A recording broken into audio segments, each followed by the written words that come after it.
তো আজকে আমি সাজুগুজু করে রেডি হয়ে চলে যাব একটা বিয়ের গায়ে হলুদের অনুষ্ঠানে। প্রথমে আমি আমার মেয়েকে সাজুগুজু করে রেডি করছি, এখন আমার পালা। তো আমি এদিকে সাজগুজ করতেছি। তো আসলে আমি তেমন ভালো সাজতে পাই না, তারপরেও নিজের সাজ নিজেই সাজি। তো এই যে এইদিকে রেডি হয়ে আমরা বিয়ে বাড়িতে চলে আসছি। তো আমরা কিন্তু বরপক্ষ, আর প্রথমে কিন্তু বরপক্ষই কনেদের বাসা যায় কনেকে গায়ে হলুদ দিতে। এই ভিডিওটা কিন্তু অনেক দিন আগের, অনেক ব্যস্ততার কারণে সময়ের অভাবে কিন্তু ঠিকঠাক মতো সঠিক সময়ে আমি কোনো ভিডিও পোস্ট করতে পারি না। মোবাইল গ্যালারিতে এরকম অনেক ভিডিও জমা হয়ে আছে, শুধু ভয়েস দিয়ে একটু ভিডিও এডিটিং করা, সময়ের অভাবে ভিডিওগুলো পোস্ট করতে পারি না। তো বিয়েটা কিন্তু পাশাপাশি এলাকায় ছিল, এতটাই পাশাপাশি যে আমরা হেঁটে গিয়ে গায়ে হলুদ দিছি। আর হেঁটে গিয়ে গায়ে হলুদ দেওয়ার মজাই কিন্তু আলাদা। তো আমরা গাড়ি দিয়ে সবার আগে আইসা পড়ছিলাম, আইসা সবার জন্য অপেক্ষা করতেছিলাম। আর তারপর সবাই একসাথে হয়ে আমরা বিয়ে বাড়িতে মানে কনেদের বাড়িতে আইসা পড়ছি। তো খাওয়া দাওয়ার পর কনেকে আনতে দেরি হইতেছিল বলে আমরা একটু কনেদের বাসায় গেছিলাম ঘুরতে। আর এদিকে আগামীকালের যে বউভাতের অনুষ্ঠান হবে তার আয়োজন চলছে। তবে গায়ে হলুদের অনুষ্ঠানটা একদমই জোশ ছিল,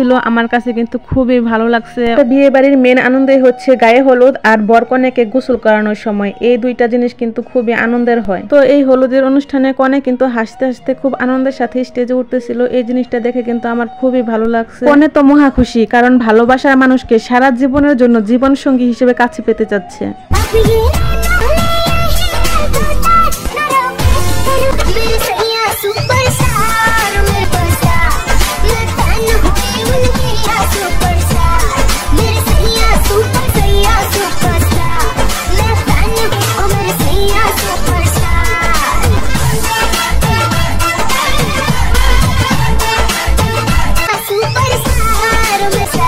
তো এই হলুদের অনুষ্ঠানটা সবচাইতে জমজমাট ও আকর্ষণীয় হয়ে উঠেছিল কনে এবং কনের পক্ষ থেকে এত সুন্দর একটা ডান্সের মাধ্যমে। আর হলুদের অনুষ্ঠানে যদি নাচ গান করে জমজমাট নাই হয় তাহলে কিসের আনন্দ, কিসের হলুদ? ওইখানে কিন্তু কোনো আনন্দই থাকে না। গায়ে হলুদ মানেই নাচ গান আনন্দ করা। তো ভিডিওটা কিন্তু অনেক বড় ছিল, সেখান থেকে কেটে কুটে এডিট করে অনেকটা ছোট করেছি, নয়তো ভিডিওটা অনেক বড় হয়ে যেত। তো কনেকে হলুদ দেওয়ার পর আমরা এখানে আইসা পড়ছি বরের বাসায়। তো বরটা কিন্তু সম্পর্কে আমার উকিল ভাই হয়। তো এখন বরের বাড়িতে আনন্দ করার পালা।